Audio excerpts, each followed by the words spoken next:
Les Éthiopiens rendront hommage aux membres massacrés de l'ENDF par le TPLF le 3 novembre 2023.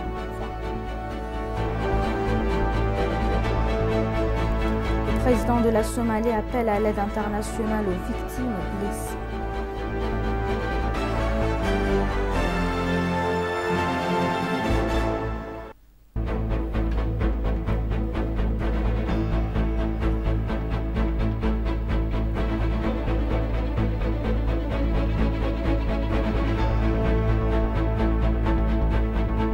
Bienvenue chers téléspectateurs, c'est Aline Taïbaro avec le journal du 1er novembre.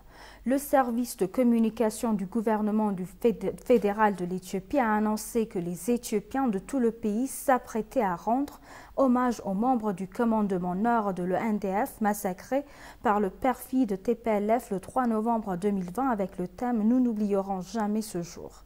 Les services de communication du gouvernement ont rappelé qu'un grand nombre de membres des forces de défense nationale qui gardaient la région du Tigray ont été massacrés par le groupe terroriste TPLF le 3 novembre 2020.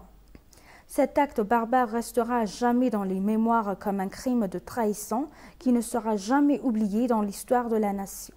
Dans un développement connexe, l'Association pour la paix et l'unité en Éthiopie a annoncé que les diasporas aux États-Unis s'apprêtaient à organiser un rassemblement pour protester contre l'ingérence étrangère et pour commémorer le 2e anniversaire du massacre par le terroriste TPLF sur le commandement nord de l'ENDF. Les manifestants doivent commencer leur rassemblement au département d'État américain et se diriger vers la colline du Capitole.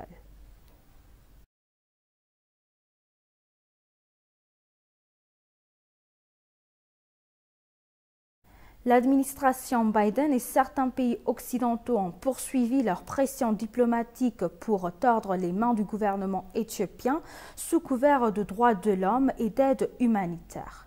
Le représentant permanent de l'ONU, Taye Atske-Selassie, a déclaré que l'Éthiopie n'acceptait jamais l'appel à la paix et les avertissements illusionnistes de certains occidentaux. L'ambassadeur Taye a rassuré que l'Éthiopie est un fort esprit d'âme pour résoudre les défis et assurer la paix dans le pays.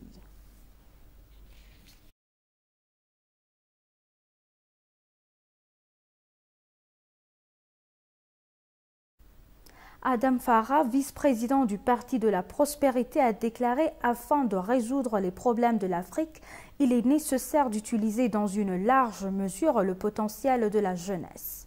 Le Parti de la Prospérité a organisé aujourd'hui une réception de bienvenue pour les participants de la conférence des jeunes leaders africains de toute l'Afrique. Adam Farah, vice-président du Parti de la Prospérité, ainsi que des membres exécutifs du Parti de la Prospérité ont assisté au programme. La fraternité africaine se reflète dans le problème. Dans son discours d'ouverture, Adam a déclaré que les solutions africaines ne devraient être recherchées pour les problèmes africains. En particulier, les Africains doivent se lever aujourd'hui, pas demain, pour construire un continent développé de manière créative en utilisant dans une large mesure le potentiel de la jeunesse. Adam a souligné dans son discours que le concept de panafricanisme devrait être développé. Il a souligné que lorsque les Africains s'uniront, leur voix augmentera au niveau international et à cet égard, il devrait y avoir un large mouvement parmi les pays africains. Sous les informations que nous avons obtenues du Parti de la Prospérité, M. Adam a déclaré que la conférence des jeunes leaders, qui a été initiée par le Premier ministre Dr Abiy Ahmed, devrait être largement organisée.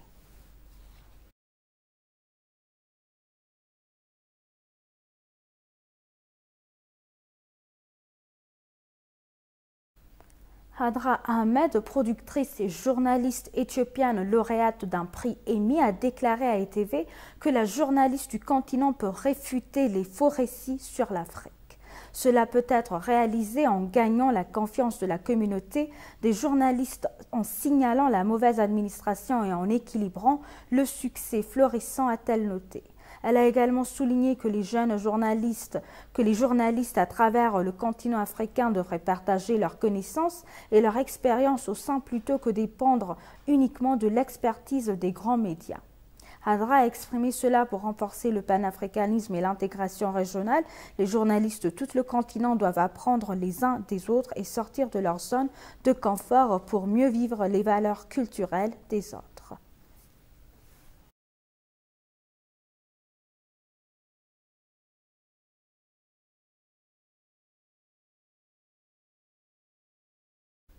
Dans un entretien avec l'agence des nouvelles éthiopiennes, le directeur des Nations Unies de coordination des nations des affaires humanitaires en Éthiopie, OCHA, a indiqué que l'Éthiopie est vraiment exemple assez différent de beaucoup de pays qui est la première entité qui mène l'aide humanitaire, que ce soit des nourritures ou d'autres commodités. Moubarak Moussa a plus.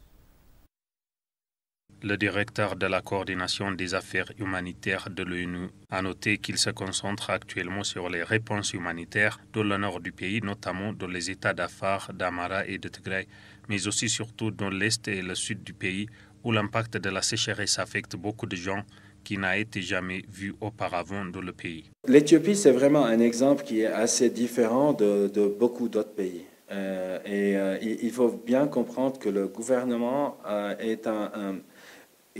le gouvernement est en premier lieu la première entité qui mène l'aide humanitaire en Éthiopie, que ce soit de la nourriture, mais aussi d'autres sources ou d'autres commodités. Il y a certains arrangements comme ça pour éviter le dédoublement d'actions et pour s'assurer qu'on va pouvoir atteindre toutes les personnes en besoin en Éthiopie. Et ce qui aussi permet qui permet un espace pour un échange et la coordination avec le gouvernement, encore une fois à tous les niveaux, donc du niveau fédéral au niveau régional, au niveau des zones, mais aussi des Woreda ou des Kebele, pour voir ce qui est en place, ce qui est prévu, s'il y a eu un changement de situation, comment il faut ajuster et comment il faut complémenter ces efforts au lieu de faire un dédoublement. Il a également indiqué qu'il a discuté avec la commission de gestion de risques et les ONG pour chercher comment on peut travailler, ajoutant qu'il y a un plan d'étendre ces missions humanitaires dans d'autres parties de la région comme Ad-Dargai, Dansha et Walgait. Comme j'ai mentionné, que ce soit pour l'ONU, le OCHA ou d'autres partenaires de l'ONU ou bien d'organisations non gouvernementales internationales ou nationales, on a une présence sur tout le territoire éthiopien, dans tout le pays. Et on a continué à travailler malgré toutes les difficultés qui ont, je dirais, augmenté peut-être après le 24 ou le 25 août cette année. Ce qui est vrai, c'est qu'on n'arrivait plus à envoyer des convois humanitaires d'une région à une autre, mais sinon au sein de chaque région, que ce soit à Afar, à Amhara, mais au Tigré aussi, on a continué à répondre aux besoins humanitaires malgré les difficultés et au mieux qu'on pouvait le faire. Dans ces dernières semaines, surtout quand on commence à voir des gens qui retournent spontanément ou avec l'assistance d'organisations humanitaires, mais aussi du gouvernement pour retourner dans leur zone d'origine. Et là, on essaie d'ajuster aussi nos programmes pour les soutenir ou les accompagner au moins pendant ces premiers mois de réinstallation. Le directeur a enfin appelé chacun à décharger sa responsabilité en essayant d'apporter un soutien soit à travers les opérateurs humanitaires, mais aussi dans différents moyens en contribuant à cette assistance humanitaire. Quand on dit conflit, on dit qu'il y a des risques ou bien des potentiels d'insécurité, que la situation reste assez volatile et imprévisible. Donc du coup, on a besoin d'avoir des contacts très très réguliers et très serrés avec les autorités opérationnelles qui sont en charge des opérations pour pouvoir comprendre la situation sur le terrain, mais aussi pour expliquer ce qu'on essaie de faire, les écouter sur leurs priorités et leurs plans d'action et voir comment on peut complémenter nos efforts les uns les autres. Pour l'instant, je pense on est aussi de notre côté, on a essayé de voir et regarder ensemble quelle serait la mise à disposition ou la disposition initiale pour pouvoir répondre et mettre en place ces convois. Je pense qu'on est dans une situation qui est plutôt pas mal, mais bien sûr, il faut augmenter ces besoins. Les Éthiopiens vivant au Canada et les Éthiopiens d'origine éthiopienne ont déclaré qu'ils continueraient à renforcer leur soutien aux citoyens qui ont été déplacés de chez eux en raison du conflit.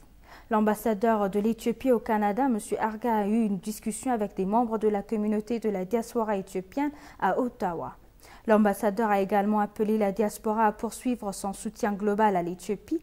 Les participants à la discussion, pour leur part, ont exprimé leur joie que l'ambassade au Canada ait été rouverte et ont déclaré qu'ils poursuivront leurs efforts pour soutenir les parties déplacées par le conflit.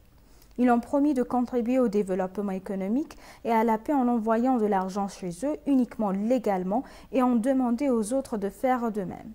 L'ambassadeur d'Éthiopie au Canada, M. Erga, a déclaré que sa première rencontre avec la diaspora avait été un succès et a remercié les participants.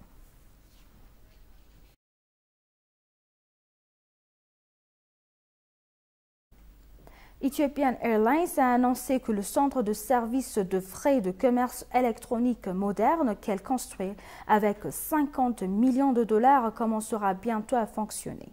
Suite à l'expansion du commerce électronique dans le monde, la compagnie aérienne a engagé les discussions avec les parties prenantes pour améliorer son service de frais à un niveau supérieur afin de maintenir sa compétitivité.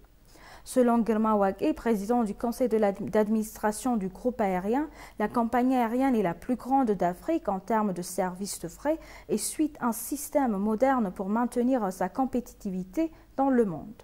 Le président du conseil d'administration a souligné que les connaissances et le système d'exploitation devaient être développés correctement pour faire du nouveau centre de services de frais une réalité. Il a mentionné que le système est très différent dans l'ancien service de frais et a déclaré que le nouveau système réduira le temps nécessaire au chargement des marchandises depuis l'étranger et prendra jusqu'à 7 jours pour entrer en Éthiopie. Abel Alamou, directeur général du Cargona Logistique de la compagnie aérienne, a déclaré que le centre de commerce électronique commencera à fonctionner à la mi-2023. L'ENA rapporte que la compagnie aérienne fonctionnera en suivant le système de frais rapide qui se développe le plus rapidement au monde. Il a été souligné que par Medgroup que les postes de revenus et des dépenses intérieures devraient être aidés par la même procédure.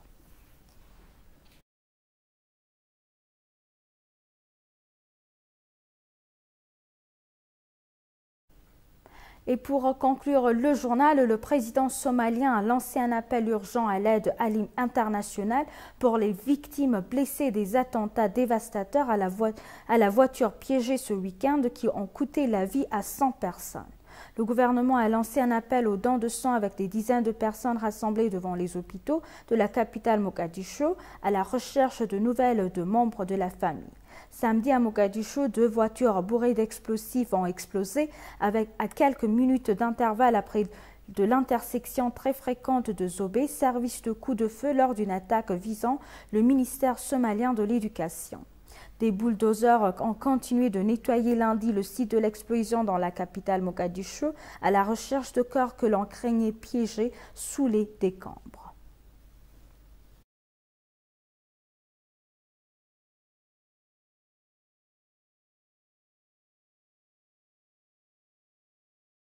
Chers téléspectateurs, nous vous rappelons les titres principaux. Les Éthiopiens rendront hommage aux membres massacrés de l'ENTF par le TPLF le 3 novembre 2020.